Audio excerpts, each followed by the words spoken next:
శ్రీమాత్రే నమః. శ్రీ రాజశ్యామల సహిత దశమహావిద్య స్వర్ణ దేవాలయ నిర్మాణ సంకల్పంలో భాగంగా భక్తులకు ఉండేటటువంటి అనేక సమస్యల్ని పరిష్కారం చేస్తున్నటువంటి ఒక శ్యామల అమ్మవారిని ప్రతి ఒక్కరూ కూడా దర్శనం చేసుకోవాల్సిందిగా మనవి చేస్తూ, ఇప్పటికే అనేక మంది భక్తులకు వాళ్లకు ఉండేటటువంటి సమస్యలకు పరిష్కారం అవ్వటం, అమ్మవారు వచ్చిన అనతి కాలంలోనే వేల కోట్ల రూపాయలు ఈరోజు స్వర్ణ దేవాలయ నిర్మాణానికి మేము సైతం అంటూ భక్తులు ఇంటికొక పువ్వు ఈశ్వరుడికొక మాల అన్నట్లుగా తెలంగాణ, ఆంధ్ర ప్రాంతాలే కాకుండా దేశ విదేశాల్లో ఉండేటటువంటి భక్తులు కూడా ఈ ప్రపంచంలో ఎక్కడ ఉన్నా ఈ రాజశ్యామల అమ్మవారి యొక్క దేవాలయం మరెక్కడా లేదు. మీరు స్వర్ణ దేవాలయం అని చెప్పి ఎక్కడ సెర్చ్ చేసినా కూడా ఇంటర్నెట్లో ఎక్కడైనా కూడా అమ్మవారి యొక్క స్వర్ణ దేవాలయం అనేటటువంటిది మరెక్కడా లేదు అనే విషయంలో ఎటువంటి అతిశయోక్తి లేదు. ఈ విషయాన్ని మీరు ఖచ్చితంగా గమనించవచ్చు. 90 ఎకరాల విస్తీర్ణంలో ఈ రాజశ్యామల సహిత దశమహావిద్య స్వర్ణ దేవాలయ నిర్మాణం మహాసంకల్పం చేస్తున్నాము అంటే ఇది కేవలం అమ్మ యొక్క ఆజ్ఞ ప్రకారంగానే జరుగుతున్నటువంటిది. ఈ ఒక్క విషయాన్ని భక్తులందరూ కూడా గమనించాల్సినటువంటిది. అలాగే ఇప్పటికే ఎంతో మంది భక్తులు అమ్మవారిని దర్శించి అమ్మవారి యొక్క అనుగ్రహం చేత వాళ్లకు ఉండేటటువంటి సమస్యలు, వాళ్లకు ఉండేటటువంటి కోరికలు తీరుతున్నాయి. ఇలా ఎంతో మంది భక్తులకు అమ్మవారు వారి యొక్క మహిమలను భక్తులకు చూపిస్తూనే ఉంది. ఈ మహాసంకల్పంలో మీరు కూడా అమ్మను దర్శించి రాజశ్యామల అమ్మవారి యొక్క యాగంలో పాల్గొని తీర్థ ప్రసాదాలు స్వీకరించి అమ్మ కృపకు పాత్రులు కాగలరు.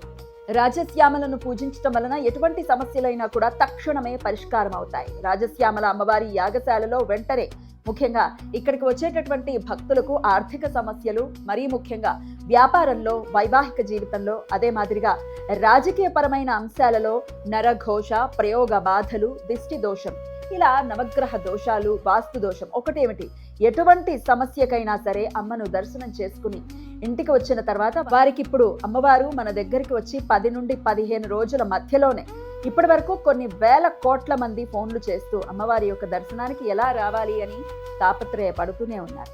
మరి వారందరూ ఫోన్లు చేస్తున్నారు కనుక అందరి ఫోన్లు రిసీవ్ చేసుకుని అందరికీ అడ్రస్ చెప్పడం కుదరదు. కాబట్టి ఈ వీడియో ద్వారా అమ్మవారి యొక్క చిరునామా మీ అందరికీ తెలియజేయడం కోసం ఇది ఒక వీడియోను చిత్రీకరించడం జరుగుతోంది. బాగా గుర్తుపెట్టుకోండి, తెలంగాణ ప్రాంతంలో ఖమ్మం జిల్లాలోని సత్తుపల్లి, ఖమ్మం జిల్లా సత్తుపల్లి రాజమండ్రి వెళ్లే రూటు, అక్కడ లక్ష్మీ గణపతి ఆలయంలో యాగశాలలో అమ్మవారు కొలువుదీరి ఉన్నారు. స్వర్ణాలయ నిర్మాణ సంకల్పం కోసం యాగాలు జరుగుతూ ఉన్నాయి. స్వర్ణ దేవాలయ నిర్మాణం సంకల్పం జరిగే ప్రదేశమని మీరు సత్తుపల్లి శ్రీ లక్ష్మీ గణపతి ఆలయం అని లొకేషన్ పెట్టుకున్నా కూడా అమ్మవారి దగ్గరికి మీరు చేరుకోవచ్చు. సత్తుపల్లి శ్రీ లక్ష్మీ గణపతి ఆలయం అని కొడితే లొకేషన్ వస్తుంది. ఆ ఆలయంలో యాగశాలలో అమ్మవారు కొలువుదీరి ఉన్నారు స్వర్ణాలయ నిర్మాణ సంకల్పం కోసం. అందువలన భక్తులందరూ కూడా ఈ కార్యక్రమంలో ప్రత్యక్షంగా రావడానికి ఇది చిరునామా. ఇంకా మీరు రాలేనటువంటి వాళ్ళు ఎవరైనా ఉన్నట్టయితే 9948897652 లేదా 727777772229 ఈ నంబర్లకు గనక మీరు సంప్రదించినట్టయితే ఆలయంలో జరిగేటటువంటి పూజా వివరాలను తెలుసుకుని చక్కగా ఇందులో పాల్గొని అమ్మ కృపకు పాత్రలు కాగలరు. జయ జయ శంకర, హర హర శంకర. శ్రీమాత్రే నమః.